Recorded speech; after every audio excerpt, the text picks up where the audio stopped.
Bom dia a todos. É uma grande alegria recebê-los aqui para conversarmos um pouco mais sobre a família, esse tema que tem nos encantado tanto, que sempre nos encanta e que é tão valorizado pela pedagogia logosófica, porque a família se constitui como realmente uma das bases da sociedade humana. Nós, todos os anos, realizamos um trabalho sobre o tema e, este ano, já finalizamos, já culminamos a atividade com os adolescentes nos últimos dias, na quarta e na quinta-feira, em atividades muito felizes, onde eles puderam expressar, da sua forma, um pouquinho desse sentimento para com as suas famílias. E é muito lindo ver os adolescentes falando aos pais, à sua família, na frente dos colegas com tanto carinho, com tanta gratidão.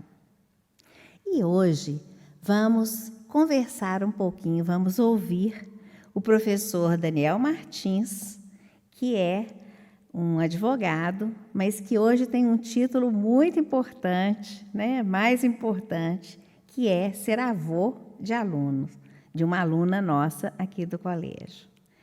Ele foi nosso professor durante vários anos e veio, então, nos falar sobre esses 3 fatores essenciais aí que a família pode colaborar para a formação do caráter dos nossos filhos, Então, com vocês, que nós tenhamos aí a alegria de receber o professor Daniel Martins.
Imparciais, para nós conseguirmos encaminhar aquela situação. E ela percebeu que a minha posição, ao atendê-la, era uma posição assim, muito mais de ajudá-la do que como advogado. Então ela disse assim para a filha: minha filha, você já brigou muito aqui dentro, xingou muito seus irmãos? Faz o seguinte, fica ali na recepção do escritório, que eu queria falar a sós com esse advogado. A moça saiu. Quando saiu, ela retirou da bolsa 2 fotografias grandes assim, coloridas, lindas as fotos. A primeira, ela, o marido e os 5 filhos na infância. A segunda, ela, o marido e os 5 filhos na adolescência. Mas eram fotos maravilhosas, saía uma energia positiva daquelas fotos, muito grande. E aí, muito emocionada, ela me disse em seguida, olha, este inventário destruiu um valor muito importante que está aqui nessas fotos. Qual é? Como eu fiquei em silêncio, que não me cabia falar, que ela estava muito emocionada, ela então respondeu, a união da família. E aí ela disse, a união da família é um patrimônio espiritual que precisa ser passado de geração para geração. E o senhor sabe por quê? Eu continuei calado, não me competia falar ali. E ela então disse, porque quando há união na família, cada geração vai entregando à geração seguinte todos os seus valores, os seus exemplos, suas experiências, suas dificuldades, seus desafios, aquilo que deu certo, aquilo que deu errado. E aí ela arrematou. É assim, doutor, falou comigo, que a família permanece viva ao longo dos anos e ao longo dos séculos. Se isso não ocorrer, a família morre igual nós. E aí segurou a minha mão e disse assim, olha, lute pela união da sua família, porque esse é o bem mais valioso que existe. Nem precisa falar, né, que ela chorou muito, e eu também, lá no escritório, né? Que foi assim, um momento de uma alta emoção, principalmente dentro do escritório de advocacia, que é um lugar meio frio, né? De muito conflito. Né? Guardei essa experiência, nunca tinha narrando hoje pela primeira vez. Agora, no ano de 2023, em fevereiro, eu tive que atender no escritório, quer dizer, 13 anos depois disso aí, uma senhora nordestina, lá do interior da Paraíba, com aquele sotaque nordestino maravilhoso, né? Quem gosta do sotaque nordestino, eu aprecio muito, sabe? Ela é proprietária de um salão de beleza e recolhe muitas experiências, né, no salão de beleza, sabe? Masculino e feminino, viu? Para as mulheres não acharem que é só feminino. Então, essa senhora, né, ela estava apresentando uma situação e, a certa altura, ela teve que fazer referência à família.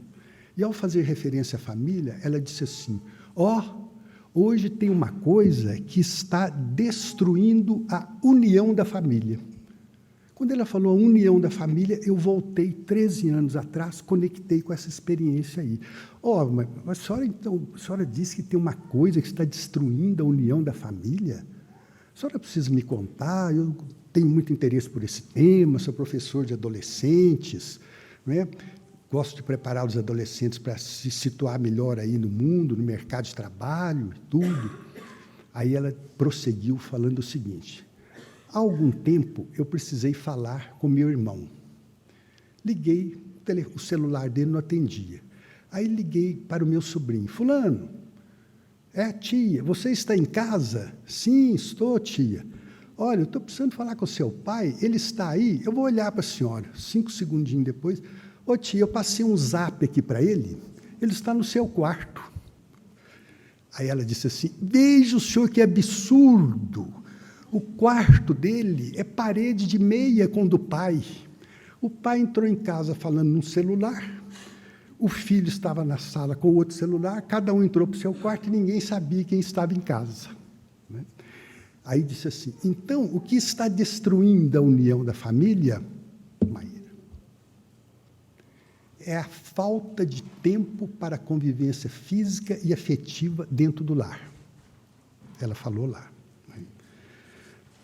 Aí, o que eu fiz? Ela, então, completou. Falta de tempo para a gente fazer carinho no outro, conversar, trocar ideias, escutar um ao outro, fazer cafuné, se abraçar, entregar um bilhetinho afetuoso, essas coisas, né, que a gente faz em família quando está na intimidade da família. Né? Aí eu interferi e falei assim, dona fulana, mas espera aí, hoje o negócio está feio, viu? Porque o mundo está exigindo muito de todos nós pais, todos nós estamos trabalhando muito, os filhos, coitados, Tem Enem, tem faculdade, tem curso de inglês, academia, tarefas disso, tarefas daquilo, né? E quase que não está havendo tempo para se relacionar fisicamente dentro das famílias. Como que a gente resolve esse problema, dessa correria aí e da falta de tempo? Aí, naquele sotaque nordestino, ela falou assim, aqui em casa, na minha casa, a coisa já está resolvida. Mas a senhora precisa me contar isso, hein? Isso é uma resposta que vale ouro nos dias de hoje. Aí ela disse assim, eu, meu marido e meus filhos, todos nós gostamos de sopa. Então, o que nós fizemos? De comum acordo, 2 vezes por semana, nós criamos a noite da sopa. A noite da sopa. Para nós ouvirmos um outro, ouvir o dia a dia de um do outro, essas coisas também de família, né? Só com uma condição, só tem um membro da família que não entra lá de jeito nenhum. Eu falei, qual? Ele falou assim, o celular. O membro da família. E por quê? Porque ele falou assim, ele inclusive não toma sopa. Né? Então, vocês vejam que o celular também já está sendo considerado como um membro da família e não toma sopa. Né? Então, qual a conclusão que a gente tira dessas 2 experiências? Né? É que todos nós, uns mais, outros menos, nós temos uma grande tarefa, que é a de preservar a união das nossas famílias. Como? Criando, quem não tem também, a noite das sopas, ou seja, um tempo para a convivência física e afetiva dentro da família. Né? Isso é muito importante, inclusive, se a senhora estivesse lá acompanhando, eu ia dizer para ela, o celular não entra e a mídia também não, né? Deixa os 2 de fora. Né? Bom, então vamos passar agora para as 3 responsabilidades essenciais da família na formação humana e social. Vocês suspeitam de alguma coisa, de alguma delas? Antes que a Maíra coloque ali a primeira. Liara, posso oferecer o bombom também? O Ferreiro Rocher? Quem?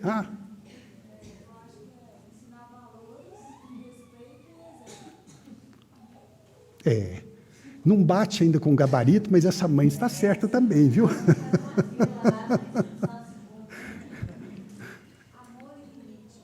Nossa, muito bacana também. Mas essa turma está afiada. O Ferreiro aqui seria um perigo se vocês me quebrarem. Amor e limite. Nós temos que continuar, porque o nosso tempo aqui é curto, nós temos um exercício ainda para fazer com vocês. Pode falar. Gente, primeira coisa, está tudo ligado a isso que vocês falarem.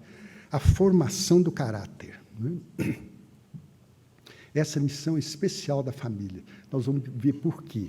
Então, é só uma breve referência sobre o caráter. O que é o caráter? Todos nós sabemos, é aquele conjunto, né, de qualidades, de valores, de condições, de características, de traços que individualizam e distinguem um ser humano de outro. Não é? Só que essas características, elas podem ser de índole positiva, com traços nobres, férteis, fecundos, construtivos, e podem ser também de índole negativa, apresentando um caráter cheio de falhas, defeitos, deficiências. Daí a expressão mau caráter. Exatamente por causa dessa expressão mau caráter, é que a formação do caráter é um investimento direto que nós fazemos em quem? Na felicidade dos nossos filhos. Por quê? Porque para se construir qualquer obra de bem, para se conviver harmonicamente dentro de qualquer conjunto social, família, escola, trânsito, clube, não é? São necessárias pessoas com caráteres bem formados. E aí, o seguinte, a pedagogia logosófica, ela afirma e demonstra que um dos fatores mais poderosos para se formar o caráter são, nós vamos colocar lá, os estímulos. Olha lá, o caráter se forma pela impressão dos estímulos. Nós trabalhamos bem com isso também aqui na escola. E um dos estímulos básicos para se formar o caráter são os exemplos oriundos da família. A vida dos pais ela é, na família, ela é um verdadeiro espelho psicológico para os filhos. Os filhos miram, olham a vida dos pais, tentando formar o caráter dele, verificando a vida dos pais. Na família, há um tipo de palavra que tem um grande valor. Sabem qual é? Aquela respaldada pelos exemplos.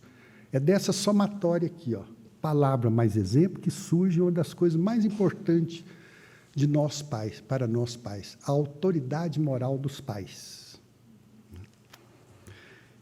Então, vamos narrar uma experiência para mostrar assim, como que a vida dos pais é um espelho psicológico dentro da família. Então, tinha um ciclo de estudo que nós fazíamos aqui no colégio, no ensino médio. Eu vou pegar bem o ensino médio, viu, Liara?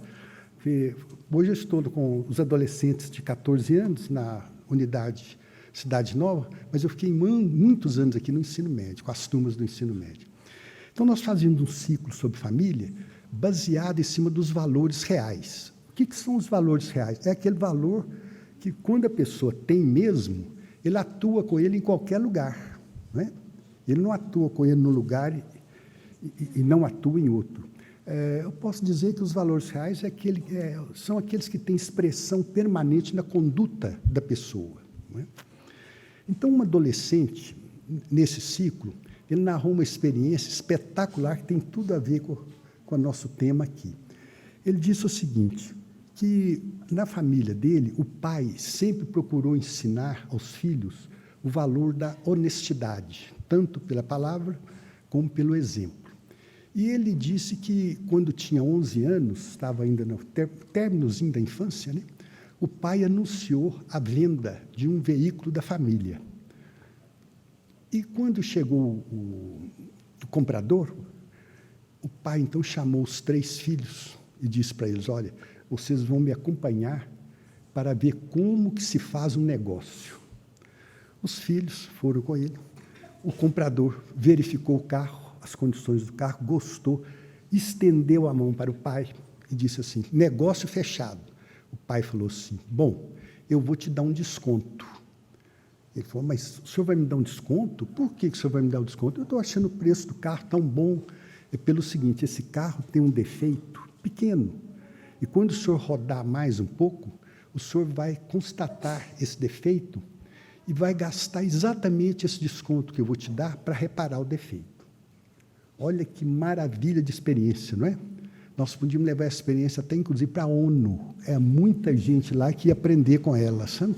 Muita gente que está precisando, né, aprender com ela por esse mundo afora. Né? Aí o adolescente, né, que estava lá narrando essa experiência, falou assim, bom, eu hoje, professor, eu trabalho aqui no colégio, eu estudo no colégio pela manhã, e faço um estágio numa concessionária de um tio, de compra e venda de veículos. E, há pouco tempo, eu vi um primo meu lesar um cliente na venda de um carro. O cliente saiu, eu chamei o primo. Ô, primo, vem cá. E a honestidade que os seus pais lhe ensinaram? O primo olhou para ele e falou assim, aqui ela não se aplica. Mas como? Por que não se aplica? Porque aqui é ambiente de negócio e nós temos que defender os nossos interesses. Olha que coisa totalmente oposta. Não é? Então, olha a vida do pai lá, como que ela foi um espelho psicológico para os filhos. Agora, em termos de formação do caráter, tem uma coisa que é um grande inimigo, mas é a grande inimiga da formação do caráter. O que é? Uma palavra. Nós já contabilizamos aqui 5 bombons aqui, Ferreiro. Alguém quer entrar nessa lista? Ela conspira contra a formação do caráter. É? Também. Ela é uma... olha, essa mãe está boa para ganhar bombom. O gabarito hoje está difícil. Não, mas nós estamos preparando um gabarito para vocês no final. Aqui, você espera aí. Aqui eu vou ter que seguir. Gente, bom, deixa eu contar a experiência, vocês vão resolver essa charada tranquilamente. Quando o meu filho mais velho tinha 10 anos, né, e a filha mais nova, 5, eu vivia receitando para ele muitas coisas sobre a paciência, sabe? Meu filho, tenha paciência com a sua irmãzinha, ela é tão pequenininha, conte até 10 para você reagir ou começar a xingar. Olha, meu filho, a paciência é a deusa das virtudes, ela é a maior das virtudes. Eu falava coisas maravilhosas sobre a paciência. E um dia, a minha esposa foi viajar e falou assim, olha, você podia chegar mais cedo, porque a moça que fica com eles vai ter que ausentar. Tá ok. Ali pelas 15 horas, a moça me liga. O senhor está vindo? Porque eu já estou precisando sair. Pode sair, dentro de 20 minutos eu estou aí. Quando chego em casa, cheguei com uma pasta na mão direita e um código civil comentado debaixo do braço esquerdo. Abri a porta, nós moramos no 8º andar. Entrei. Quando entro, o que eles tinham feito? Pegaram os móveis da sala, transformaram ele numa rede de vôlei, sabe? Encheram um big de um balão e jogando aquele balão para lá para cá, só que esse balão estava passando perto de uns objetos de porcelana de estimação, sabe, da minha esposa. Aí eu disse para eles, olha, vocês parem com isso imediatamente, porque esse balão vai derrubar esses negócios aí, não pode de jeito... Aí passou raspando. Ô pai, nós já vamos parar. E o balão para lá e para cá. Eu falo a segunda vez, não, nós já estamos parando. E o balão para lá e para cá. Terceira vez o balão, quarta vez também. Quando foi na quinta, falei, bom, vocês não param, né? Vocês vão ver o que eu vou fazer com esse balão. Pus a pasta no chão assim, saí correndo, peguei o balão, fui para a janela e soltei o balão. Só que quando eu soltei o balão, eu fiz esse movimento aqui, ó, e o código desceu. Aí, eu não sabia se eu olhava para cima para ver o balão subir ou para baixo para ver o código descer. E pedi a Deus que ninguém passasse lá embaixo, que seria a primeira morte no mundo. É isso mesmo.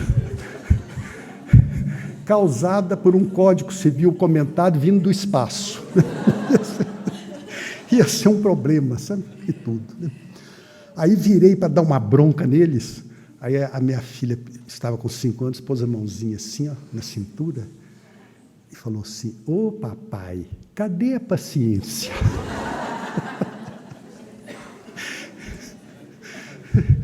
Ela falou assim, bastava o senhor pedir mais uma vez.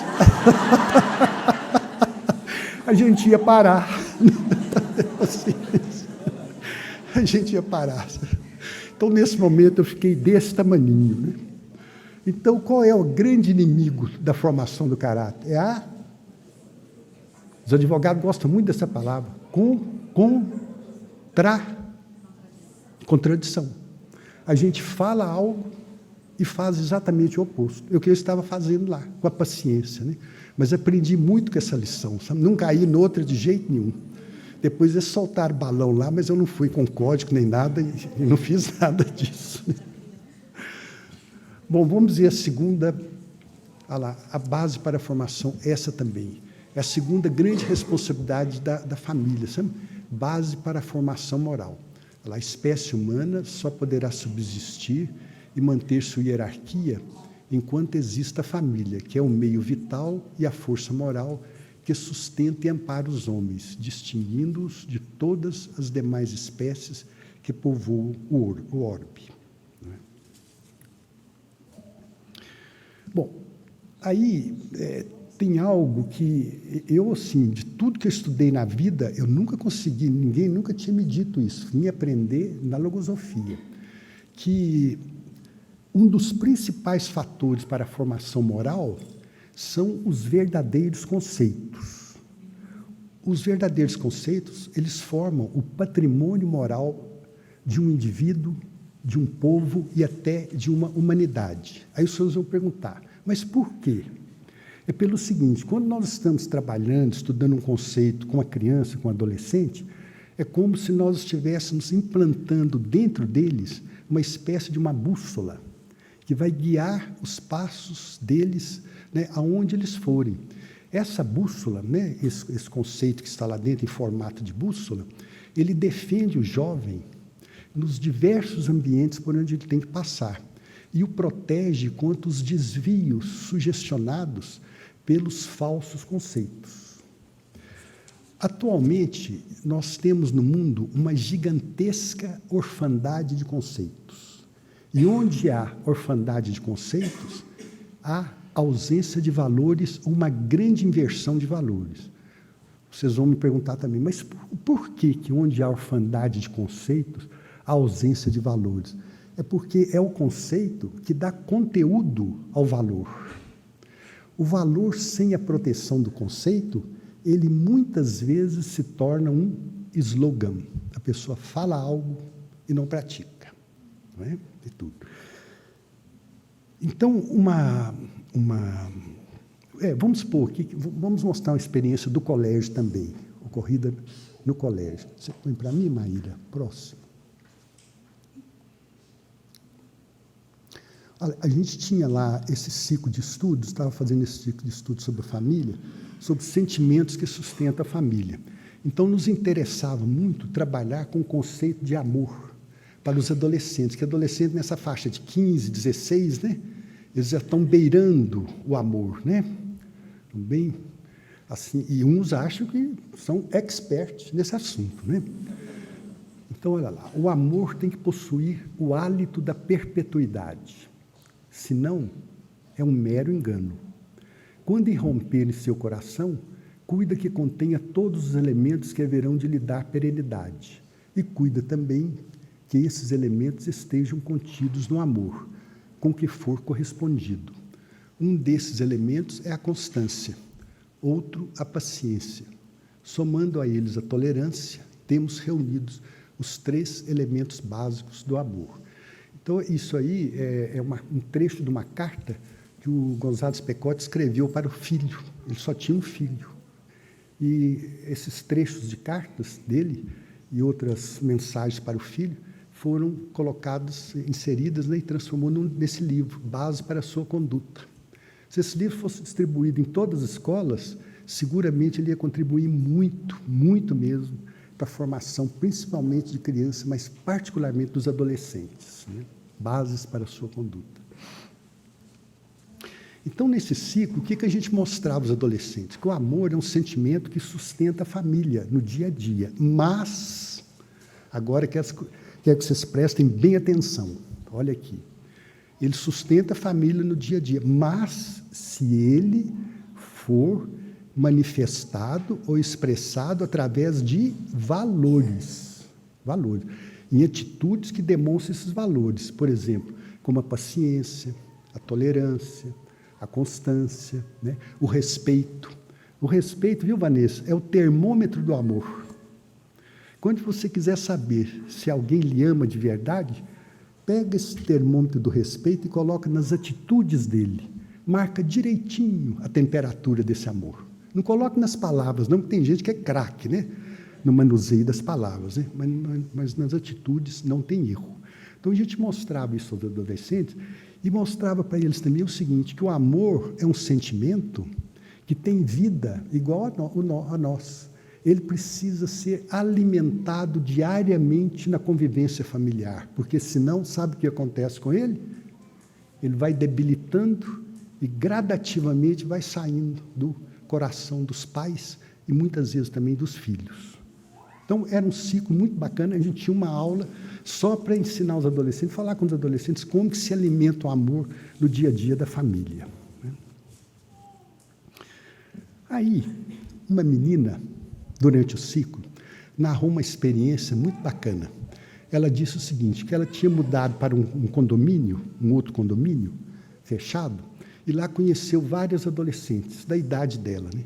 E uma delas disse para ela o seguinte, falou assim, olha, fulana, eu tenho um namorado e sou apaixonada pelo meu namorado. Amo o meu namorado, em que pese ele não me tratar bem e ser ríspido comigo e, às vezes, indiferente. Aí a nossa aluna, que tinha já estudado nesse conceito de amor, que se expressa através de valores e tem que ser alimentado no dia a dia, disse para ela, mas, fulana, espera aí, qual é o seu conceito de amor? Aí eu vou imitar a menina, o que ela fez lá na aula, né? Ela disse assim, a colega falou com ela assim, eu sei lá o que é amor, e ó, nem quero saber. Agora, uma coisa eu sei. Aí fechou os olhinhos e falou assim, é uma coisa muito bacana, deixa a gente lá nas nuvens, lá para cima. Aí a nossa aluna do colégio concluiu que essa amiga, ela inclusive ia ajudar muito essa amiga, poderia cair numa armadilha de um falso conceito de amor, que é muito difundido pela mídia, o tal de vamos fazer amor. Eles falam com o adolescente que o sexo é amor, e o adolescente acredita nisso, não é? Pode ser um item do amor, ou algo do amor, mas não o amor em si, não é? E tudo. Então, essa armadilha, ela tem causado no Brasil, nós temos a estatística no escritório, por volta de 300 mil gravidezes por ano, de adolescentes de 12 a 18 anos, afetando várias famílias, né? Então, vejam vocês como que o amor é um grande sentimento, não é? É o maior dos sentimentos e um dos maiores valores que existe, mas se ele não tem a proteção do conceito, ele pode ser presa fácil desse falso conceito do amor.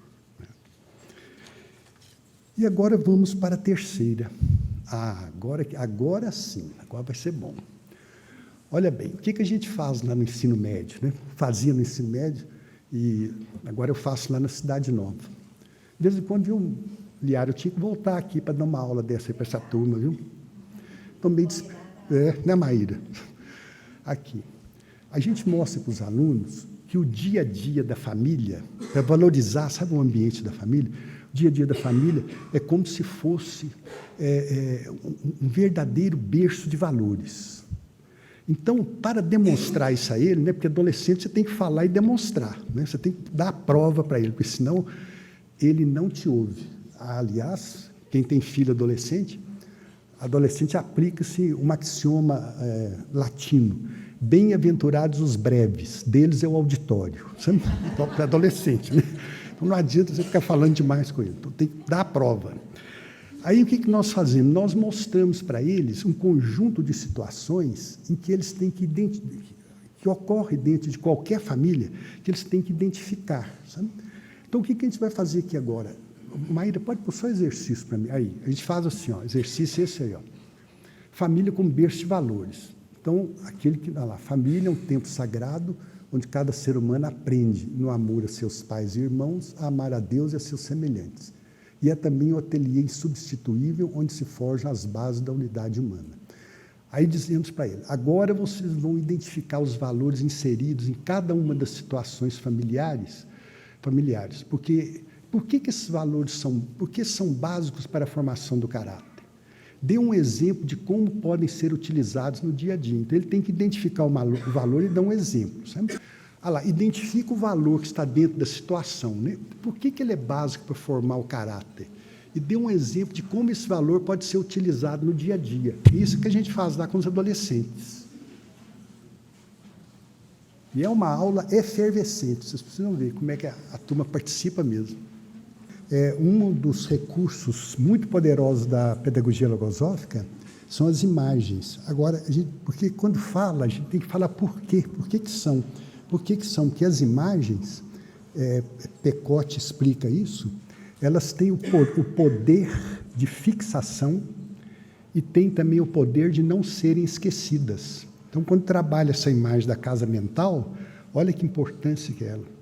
Se vocês verem a pedagogia logosófica, ela está recheada de imagens altamente positivas para a formação humana, né, do ser humano. Aí não só de crianças e adolescentes, inclusive nossa também.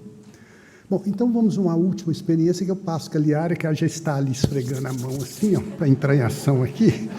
Eu já passo para ela. Pode passar. Olha aqui, uma vez lá no ensino médio, a gente trabalhava com esse ciclo aí, ó. A influência dos pensamentos e a força dos sentimentos na família. Às vezes, pode mais a força de um sentimento que é de 1000 pensamentos juntos. Olha que beleza que é isso. Pode mais a força de um sentimento que é de 1000 pensamentos juntos. Então, nesse ciclo, nós mostramos para os adolescentes que, dentro do ser humano, há, às vezes, lutas ferrenhas entre um pensamento e um sentimento. E quase sempre o sentimento é derrotado. Quase sempre ele é derrotado. E nesse ciclo, para valorizar muito a figura do pai e a figura da mãe, nós falávamos com eles, né, que os pais lutam muito pelos filhos, fazem grandes esforços, sacrifícios, abnegações, né, pelo bem da família e pelo o bem dos filhos, e que eles tinham o dever de corresponder isso, sendo mais carinhosos, mais assim considerados com os pais. Né? Às vezes você pega a turma que é mais difícil, então dependendo da turma é a forma e a dosagem que a gente usa esse recurso da pedagogia logosófica. Bom, aí esse ciclo, quando chegou na última aula, eu perguntei se alguém tinha tido alguma experiência em que ele observou, ela observou, a luta de um pensamento e um sentimento dentro dela e que o sentimento foi vitorioso. Eu acho que o que estão aqui, acho que ninguém, vocês estão recordando disso? Não são, não, né? Na época de adolescência, a coisa entra por aqui, sai por ali, mas fica algumas coisinhas lá dentro, né, Laila? Algumas coisas ficam, né? Bom, uma menina, né, isso aí é uma experiência que me causa muita emoção, porque essa menina faleceu aos 21, 22 anos, e ela queria ser professora do Colégio Logosófico. Ela foi? Ela chegou a ingressar no colégio? Foi a cidade que ela faleceu ou um pouquinho mais velha? Foi a cidade. É a cidade. 21. Ela foi professora um ano e quando ia ser o segundo ano. O segundo ano faleceu. Então, olha que experiência linda que ela contou. Ela falou que havia uma festa, que ela queria ir nessa festa, e pediu autorização à mãe. Então, a mãe deu autorização, ela comprou um vestido muito bonito, né, foi ao salão, se preparou no dia da festa, e a mãe era cardíaca, a mãe tinha um problema cardíaco. E no dia da festa, ela então, já aprontada, né, pronta, ficou conversando com a mãe na sala e a mãe passou mal. Quando passou mal, ela deu um medicamento assim para a mãe, mas ela ficou na dúvida se valia a pena ir nessa festa ou não. A mãe falou com ela assim: não, minha filha, você vai, você está tão linda, você queria ir a essa festa, pode deixar que eu sei me socorrer aqui se acontecer alguma coisa, não é? E tudo. Mas ela disse então que entrou no seu quarto e que lá havia um painelzinho de algumas fotos da família, inclusive dela com a mãe desde bebê. E que pela primeira vez ela ficou parada assim na frente daquelas fotos que já estavam todo dia lá, e ficou recordando, vendo as fotos e recordando. Quando ela começou o processo de recordação, automaticamente ela viu a luta dentro dela de um pensamento para ir à festa e um sentimento de ficar com a mãe. Então ela disse que trocou a roupa, colocou um pijama, desceu, a mãe estatalou um olho assim, ela abraçou a mãe e falou assim: não, eu já decidi, eu vou ficar com a senhora vale muito mais para mim do que qualquer festa. Olha que beleza de experiência vindo de um adolescente, né? De um adolescente, né? De tudo. Então, eu queria terminar essa minha manifestação aqui, exaltando, né, a figura do pai, que é muito importante dentro da família, e principalmente a figura da mãe, que a mãe é de um valor dentro de uma família muito grande. A gente não tem... Só mesmo quando a gente é pai também que a gente vai vendo a importância que tem a figura da mãe, né? E pedir uma salva de palmas, não para mim, mas para essa instituição da família, porque ela é um dos grandes pensamentos de Deus para a humanidade. Tá bom? Vamos?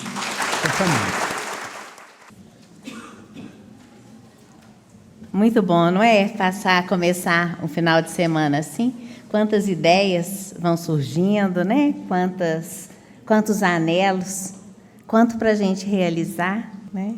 Muito bom ter vocês aqui. Mas agora eu vou falar um pouquinho sobre algo que aconteceu, né, aqui na escola, nos últimos dias, 19 e 20 de maio. Alguns tiveram a oportunidade de estar mais perto, né, que foi o primeiro Congresso Internacional de Pedagogia Logosófica. Para vocês terem uma ideia, porque eu vou falar dos livros que foram lançados nesse congresso. Nós tivemos... Foi um congresso híbrido, né? Ele teve a participação no presencial e no online, e contamos aí com quase 3.600 inscritos de 11 países. Foi muito interessante porque a gente teve, né, inscritos da França, de Portugal, da Espanha, da Venezuela, da Colômbia, além dos países que a gente tem, né, também mais escolas, então, no Uruguai e na Argentina, e tivemos até uma inscrita da China. Vocês vejam que, quando a gente viu a inscrição, a gente falou assim, gente, espero que ela fale português, né? Ou espanhol. Mas foi uma atividade muito, muito feliz. Gostaria só de mostrar um pouquinho, algumas cenas para vocês.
Então, foi um momento muito... Foram 2 dias bem intensos, né? E depois, aos pouquinhos, a gente vai disponibilizar também nos nossos canais, no canal do YouTube, né, no Instagram, alguns desses momentos, desses relatos. Os workshops, para vocês terem uma ideia, né, eles tiveram 120 relatos de experiências de todas as escolas logosóficas, né, do Brasil, da Argentina e do Uruguai. E todos foram filmados, então, aos pouquinhos, a gente vai disponibilizar esse material. Foi uma experiência muito linda. Nós tivemos mais de 1.300 desses inscritos que não tinham, eram educadores que não tinham nenhum conhecimento, né, da pedagogia logosófica. E agora estamos aí tentando gerenciar os pedidos de cursos, de palestras, de atividades para as universidades, né, para pais. A gente está lá com uma listinha de diversas partes aí do Brasil, muito felizes. porque aquilo que a gente tem de bom, a gente quer divulgar, né? E dentro, então, do congresso, nós fizemos o lançamento de alguns livros. Este é um livro de coletâneas de artigos de Gonzales Pecote, que fundamentam a pedagogia logosófica. Este, um outro livro que foi escrito por nós, né, pelo Sistema Logosófico de Educação, explicando toda a concepção da pedagogia logosófica, seus fundamentos, seus objetivos, sobre o método logosófico, sobre o plano logosófico de educação, aquilo que a gente vive aqui na escola.